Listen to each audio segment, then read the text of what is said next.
Okay. Ano ba siya?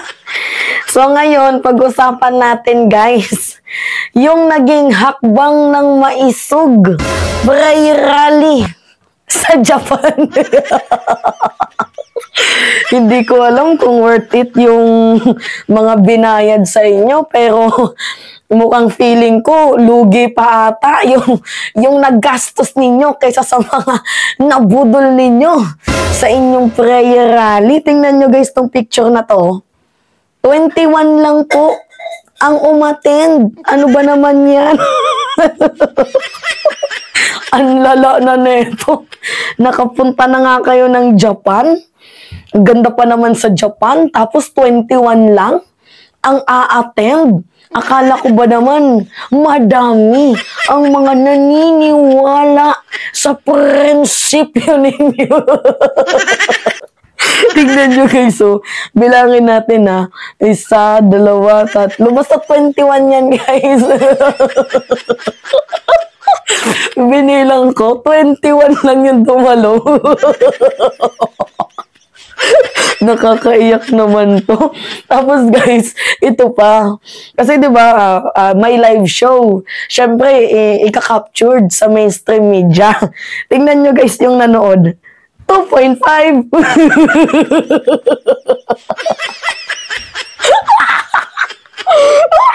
$21 na nga lang yung pumunta. Tapos 2,500 lang ang nanood.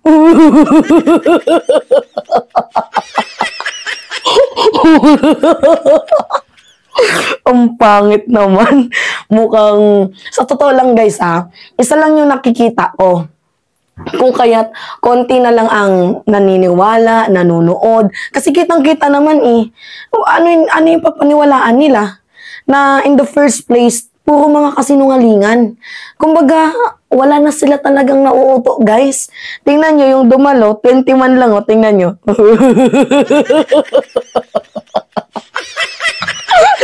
Tapos ito pa, yan nabudol mo kami. Alis dyan, pero ayaw ipakita yung muka. Nakaganon.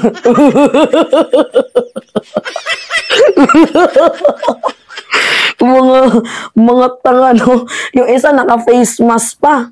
Ayaw talaga ipakita ang muka. Ano yan? Yung totoo. Magkano yung naging bayaran dyan? Magkano? Kagaya ng nangyari sa New York, di ba? Nakita nyo naman yung pinakita kong video sa inyo kanina, tas kahapon, na after ng rally, di ba? Nag-aabutan na ng pera. Ganyan din yung mangyayari dyan, guys. Pero sa palagay ko, mukhang hindi worth it yung prayer rally ninyo sa Japan. Kasi tingnan nyo, ang daming bakanting upuan, Zoom lang talaga para masabing madami. Anyway, eto guys. Diba, total pinag-uusapan naman natin yung budol. Si Harry Roque, budol talaga. Tingnan nyo guys, tingnan nyo to. Tingnan nyo tong balitang to. Ay, yawa, nasaan na ba? Nasaan na? Eto, kita niyan. Basti to be suspended, pure gossip. Sabi ni Abalos. Puro lang ata tawa yung gagawin natin ngayon.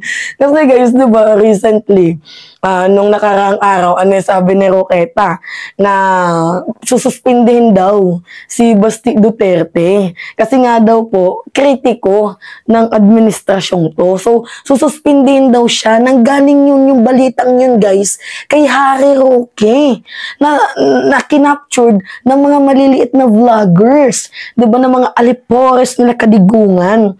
Ngayon, sabi nila, kay Roque to nanggaling mismo after daw guys, after ng pag-visit ni PBBM doon sa Davao, isususpend na daw si Baste.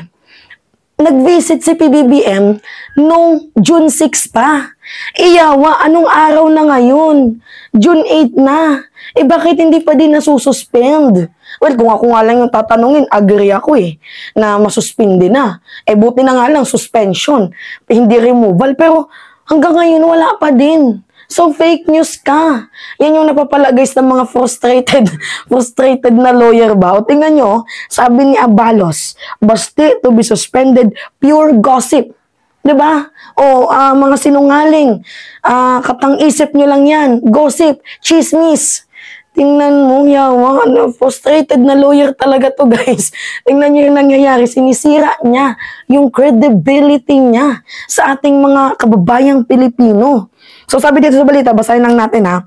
Will Davao Mayor Sebastian Duterte be suspended from the office? Former presidential spokesperson said Duterte impending suspension has been confirmed by various sources. So, kinonfirm yun ni Roqueta sa kanyang vlog na kung saan nga sinabi niya na ginawa niyang pattern yung pagsuspindi kay Hubahib, yung pagsuspindi kay tawag doon, nakalimutan ko na, yung isa, Rama, yan.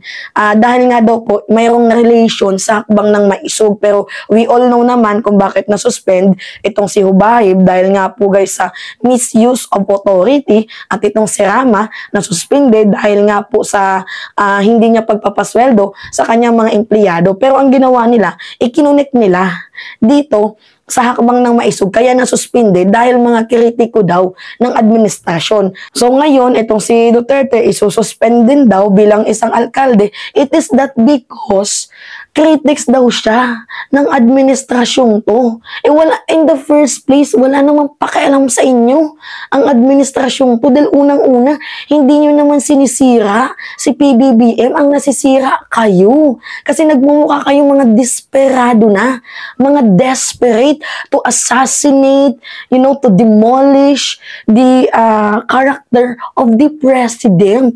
Hindi naman po yung Pangulo yung naapektuhan dito, kundi kayo. Tingnan nyo yung effort nyo sa hakbang ng maisog.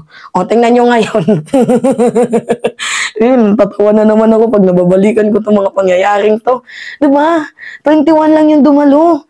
Tapos 2.5 lang live viewers ninyo. Diba? Nakikita nyo? Anyway, sabi dito, Roque also cited reports that a suspension order would be served after President Marcos visit to Davao region to distribute aid farmers and fish folks affected by the El Nino phenomenon. O sinabi ni Roque, di ba, na katapos na mag-distribute, katapos na pumunta ni PBBM dyan sa Davao, right after ng kanyang pag-visit, isususpend na. June 8 na ngayon, mag-June 9 na bukas. Baka abutan pa yan ng Lunes. Di ba hindi pa din nasuspindi?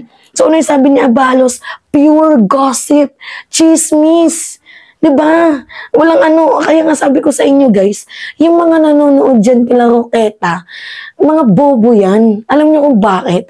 Kasi yung mga target viewers nila, yung mga bobo, yung hindi mga nagfa-fact check, yung mga tanga.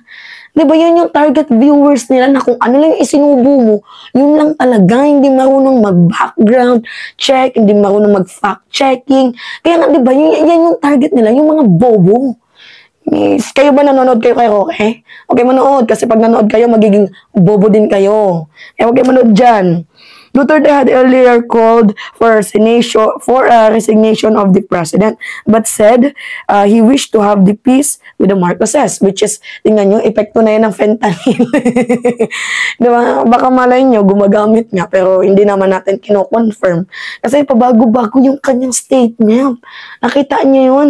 Nasasabihin niya, kung maray ka aspiration sa imong nasud, resign. And then after 6 months, diba, nung May, sa Tacloban na sabi niya, gusto niya magkaroon na lang daw ng peace.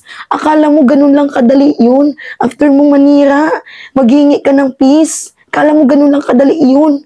No, hindi ganun kadali ang humingi ng peace. Lalo pat yung ginawa mo ay talagang literal na nakasugat sa presensya, sa puso ng mga ng mga Marcoses, ng mga siniraan niyo. Anyway, Roque said Duterte faced suspension for criticizing the Marcos administration. Yan yung claim ni Roque na itong si Baste isususpend daw dahil sa pagkikriticize niya sa Marcos administration. Pero ang tanong, nasuspend na ba? Di ba wala? Fake news nga. So Duterte and his father from the former President Rodrigo Duterte have also accused Marcos of being drug abuser. Pero kung mapapansin ninyo, may kumalat na picture ni Baste na kung saan gumaganon. 'Di ba? So, sino yung dapat magpa-drug test? Kasi yung pulboronic video nyo, up to this moment, hindi pa namin nakikita. Pero yung picture nyo na gumaganon, itong si Baste, 'di ba? Kumalat na sa SOCMED. Tapos, nagpositibo pa yung 37 na employee ninyo diyan sa City Hall ng Davao. Oh my goodness! Kakaya kayo. Wala kasing ilaw dito sa amin. Ba tapos na lobat yung binili kong mini generator. Anyway, bawal ang kritiko sa panahon ng diktador, Roque said, lamenting that criticism is banned under a dictator. Kung hindi kayo kung pinagbabawalan kayong mag-criticize, ano yung ginagawa ng Hakbang Maisog? Ano yung ginagawa ninyo dyan sa Japan? Kung pinagbabawalan kayong mag-criticize, ano yung ginagawa niyong fake news? Diba? Kung pinagbabawalan kayong mag-criticize, mga yawa to. Kaming mga umakyat sa entablado ay nabudol. Akala namin nagbago na ang lahat. Ngunit hindi daw pala. He added, saying those who supported the presidential bid of Marcos in the 2022 election had been duped. So, Interior Secretary Benhur Abalos dismissed Roque claim as pure gossip. So, sabi nga ni Abalos, chismis lang yan. Chismis lang yan kasi wala naman silang sapat na ebidensya na magpapatunay na isususpend nga. Di ba wala naman? Purong chismis lang para galitin ang taong bayan, para makapag-recruit sila ng mga magagalit pa. Ganun yun. Nagigets nyo naman ata ako, no? Para lang maipursue nila yung people power. Diba? So, as far as the Department of Interior and Local Government is concerned, right now, there is no truth to that. Sinungaling ka. Yun yung sinasabi ni Benhur Abalos, sinungaling ka, chismoso ka. Diba? Baboy ka na nga, chismoso ka pa. Maya ka naman. The DILG is tasked to implement the suspension of the local officials as ordered either by the Office of the Ombudsman or provincial boards. Kasi guys, kung meron ng suspension, yung uutusan yung DILG. Pero wala namang inilapag sa DILG na isususpend si Baste. Wala naman. So meaning hearsay, meaning gossip, meaning chismis, meaning fake news. Kulang ang sarap i-marinate ni Roque, no? Ang sarap mong i-marinate, yawa. Sinungaling ka talaga. Mula noon hanggang ngayon, consistent sa pagiging sinungaling. So, can you ask Harry Roque where he got this information and in what department? It seems Roque is causing confusion. Exactly. Kasi promotor nga to guys ng ng himagsikan. Kasi gusto nilang i-pursue yung people power. Kaya nga lang, hindi nyo mapupursue kasi hindi naman organic. Wala namang gustong sumama sa inyo. Kaya hindi nyo mapursue ang people power. Kilikili power lang siguro. Ang mapupursue ninyo. Tingnan nyo, Hakbang ng Maisog dun sa Japan, ano yung nangyari? 21 lang yung umattend. Diba? So, paano nyo ipupursue yung people power nyo na in the first place, walang naniniwala sa inyo. Walang naniniwala kasi sinungaling kayo. Fake news kayo. Yun. Diba? Anyway, yun guys. Dalawa yung topic natin ngayon, no? Yung pagiging budol ni Roque at yung nilangaw na prayer rally. Actually, as of the moment, nasa Japan ngayon si Roque. So, dapat pag umuwi ka, dapat si Baste suspend na. Pero, I don't think so kung masususpend. Pero hoping din sana kami na masuspend. Hindi lang kayo yung nag-aantay, kami din. Diba? Pero I think hindi naman ata gagawin yun ni PBBM. Pero para sa akin, mayroon namang reason kung bakit siya dapat masuspend.